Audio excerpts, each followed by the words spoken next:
Perkenalkan, saya Dia Salsabila. Saya Sakira Rahmadini. Perkenalkan, saya Nabila Rehani Hartawan. Dan saya Dindira Oktasila Putri. Kami dari kelompok 1, Biologi Mulut 1, PSKG 2021.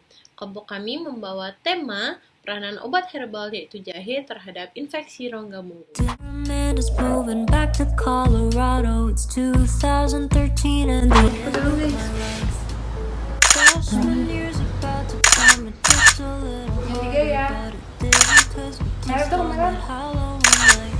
Melet dong. Di kok melet?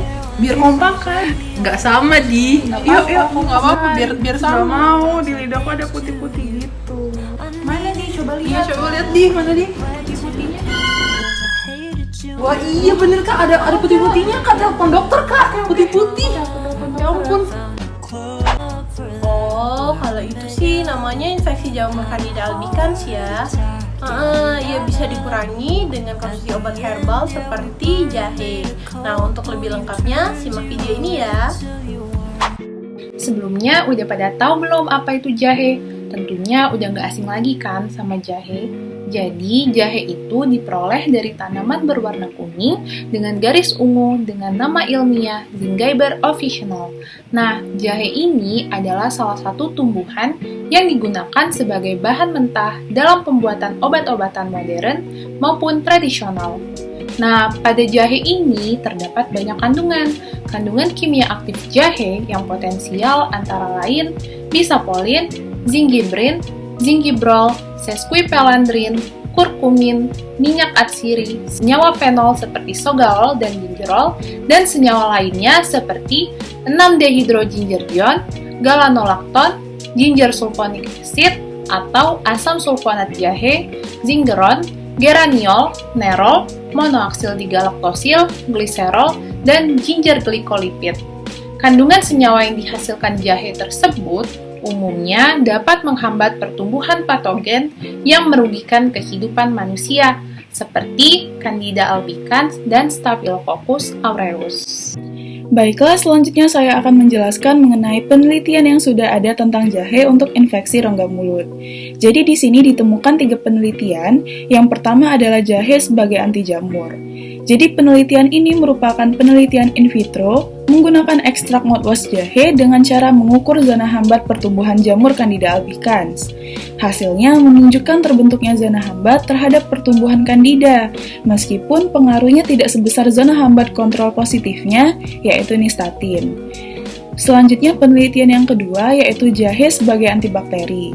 Jadi penelitian ini merupakan penelitian in vitro menggunakan ekstrak jahe dengan cara mengukur zona hambat pertumbuhan bakteri Staphylococcus aureus. Hasilnya menunjukkan terbentuknya zona hambat bahkan pada konsentrasi ekstrak jahe terendah. Dan pada intinya dapat disimpulkan bahwa ekstrak jahe ini terbukti dapat menghambat pertumbuhan bakteri Staphylococcus aureus meskipun masih tergolong lemah. Selanjutnya, penelitian yang ketiga merupakan jahe sebagai pembentukan antibiofilm. Jadi, sama dengan penelitian sebelumnya, penelitian ini merupakan penelitian in vitro dengan menggunakan ekstrak jahe pada konsentrasi tertentu, yang dapat menyebabkannya tidak terbentuknya biofilm pada pertumbuhan bakteri Staphylococcus dan juga jamur Candida albicans. Untuk mekanisme jahe terhadap infeksi rongga mulut sendiri ada 3, yaitu anti jamur, sebagai antibakteri, dan juga sebagai pembentukan antibiofilm. Pada anti jamur, jadi obat anti jamur membasmi infeksi jamur dengan cara membunuh atau menghentikan pertumbuhan dari jamur yang berbahaya di tubuh. Hal ini dapat dilihat dari terbentuknya zona hambat pada preparat Candida yang diberikan ekstrak jahe yang bekerja seperti anti jamur. Pada antibakteri, pertumbuhan bakteri itu dapat dihambat oleh jahe karena adanya fenol yang memiliki kemampuan dalam mendenaturasi protein, di mana senyawa ini bereaksi dengan porin dan merusak membran sel. Porin yang rusak akan mengurangi permeabilitas dinding sel sehingga mengakibatkan kekurangan nutrisi dan menghambat pertumbuhan dari bakteri. Terjadinya penghambatan mikroba terhadap pertumbuhan koloni bakteri juga disebabkan karena kerusakan yang terjadi pada komponen struktural membran sel bakteri.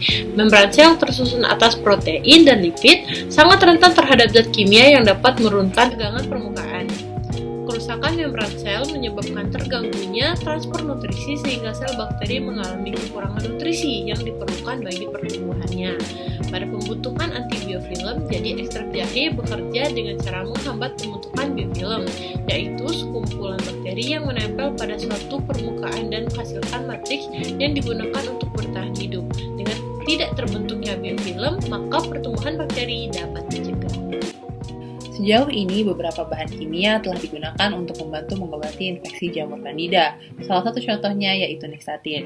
Dengan banyaknya infeksi jamur dan juga diikuti dengan peningkatan dari penggunaan obat anti jamur, mengakibatkan terjadinya peningkatan yang signifikan resistensi spesies jamur Candida terhadap senyawa kimia anti jamur seperti Nystatin ini.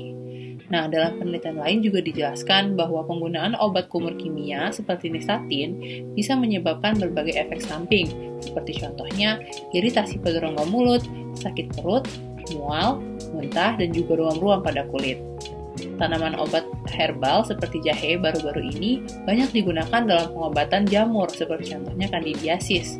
Mengingat harganya yang ekonomis, mudah dijumpai di mana saja, dan juga efek samping yang ditimbulkan jauh lebih sedikit dibandingkan dengan penggunaan bahan kimia.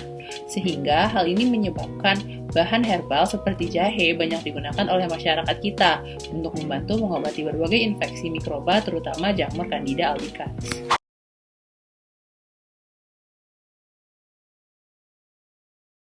Oh baik, terima kasih banyak dokter.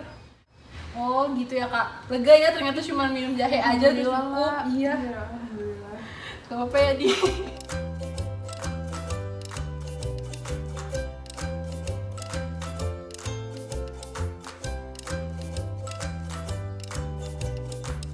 Assalamualaikum warahmatullahi wabarakatuh. Thanks for watching.